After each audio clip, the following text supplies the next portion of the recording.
Takže máme 31.7.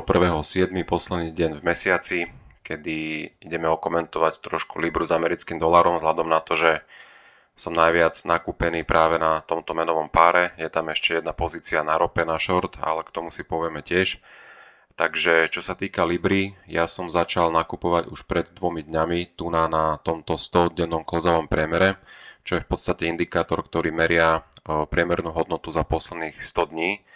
No a vzhľadom na to, že Libra s americkým dolárom je dlhodobo takto v stúpajúcom trende a prišlo ku korekcii niekedy už ku koncu júna, sme začali klesať a vlastne prišli sme už na tento klzavý priemer stovku, tak pre mňa to bol signál na vstup, pretože ak je trh v stúpajúcom trende a príde na nejaký klzavý priemer a čím je teda väčší, tak tým je tá pravdepodobnosť odrazu a návratu naspäť do toho uptrendu, do toho rastového trendu vyššia.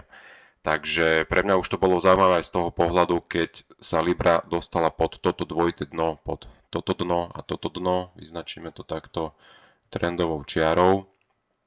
Už tu som si vravel, že by mohlo prísť ku prierazu tohoto dvojitého dna a zároveň testu tohoto klzavého priemeru. Počítal som aj s tým, že možno cena trošku ešte klesne pod to a pôjde povyberať stop lossy. Stalo sa včera po FOMC a po zasadnutí Federálnej banky v Amerike. Americký dolár ešte prudko posilnil, ale už dnes sa začína dostávať naspäť Libra s americkým dolárom vyššie. To znamená, že americký dolár už ďalej oslabuje. A v podstate ja som už tu nakupoval na tomto 100-dennom klozovom priemere 0,10 lotu, čo je nákup cca za nejakých $10,000. S tým, že počítal som s tým a stále počítam s tým, že ten kurz ešte môže ísť nižšie a to je práve táto modrá čiara, to je 200-denný klzavý priemer, čiže priemerná cena za posledných 200 dní.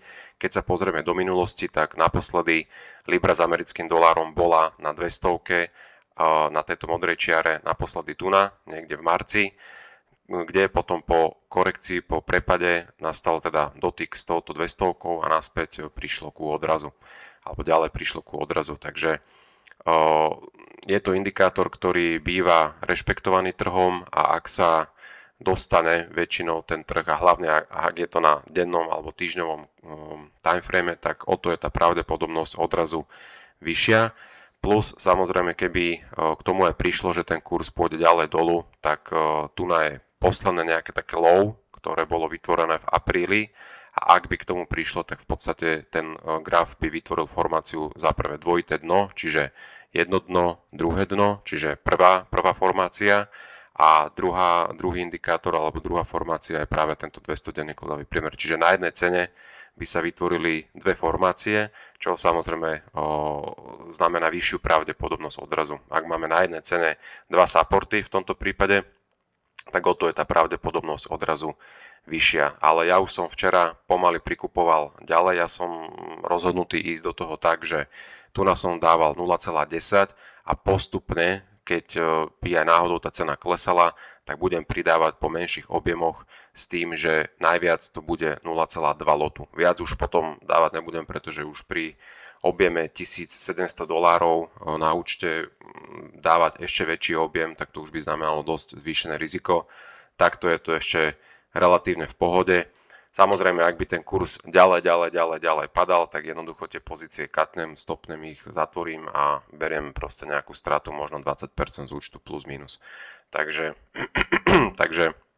s tým počítam, ale včera už som pomaly prikupoval a zatiaľ sa ten kurz pomaly vracia, ale však samozrejme nebudem si z toho robiť nejaké nádeje alebo sa to nejako tešiť, pretože ešte je len ráno 7 hodín a s tým, že môj target je až vyššie, niekde tu ale veď uvidíme, ako sa ten kurz bude správať, tak sme ešte len na začiatku nejakého teoretického odrazu, takže čo sa týka Libry s americkým dolárom nakupujem, prvý support bol tá 100-denný klzavý priemer, druhý support, kde by som chcel pridať väčší objem, vzhľadom na to, že už mám nakúpených 0,13 lotu a max bude 0,2, tak ak by dnes ten kurz pokračoval ďalej dolu, že by sa to zvrtlo a z toho plusového dňa by nakoniec bol klesajúci, tak tu budem nakupovať ďalej a asi už tam napálim potom tých zvyšných 0,07 lotu, čo je nákup za cca nejakých $7,000. Takže Takže zatiaľ budem čakať.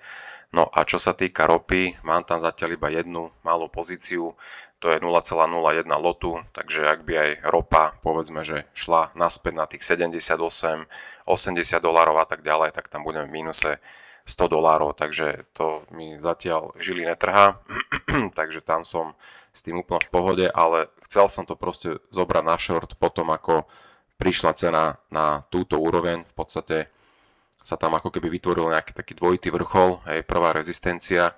Aj som očakával, že ešte tá cena môže byť prerazená a tak ďalej. Ja osobne si myslím, že ropa pôjde ešte ďalej dolu, že toto tá hra s tými sávdami a obmedzením zásob a tak ďalej je len dočasné, aby trošku manipulovali cenu a oklamali dav ľudí a presvedčili, že pôjdeme ďalej hore na 80, 90 až $100 a mali to komu predať, takže ja osobne, ale samozrejme pre istotu som dal malý objem, pretože človek nikdy nevie, takže zatiaľ takto a uvidíme, akým spôsobom sa cena bude vyvíjať v priebehu dneška, tohoto týždňa. Ak by nastala nejaká pekná sviečková formácia, tak som ochotný prikúpiť ďalší objem, ale to bude musieť tento nárast trojdňový zastaviť aspoň jeden deň, by mal byť taký červený, klesajúci, že jednoducho bude tam niečo zaujímavé na tom grafe a poviem si, OK, tak stojí mi to za to, použijem nejakú stopku niekde nad nejaký vrchol a tak ďalej, ale zatiaľ ropa pokračuje, aj keď ešte dneska trošku miernym poklesom, ale tak zatiaľ sme na začiatku dňa je to minus 0,67%, takže zatiaľ si z toho nebudem robiť nejakú hlavu.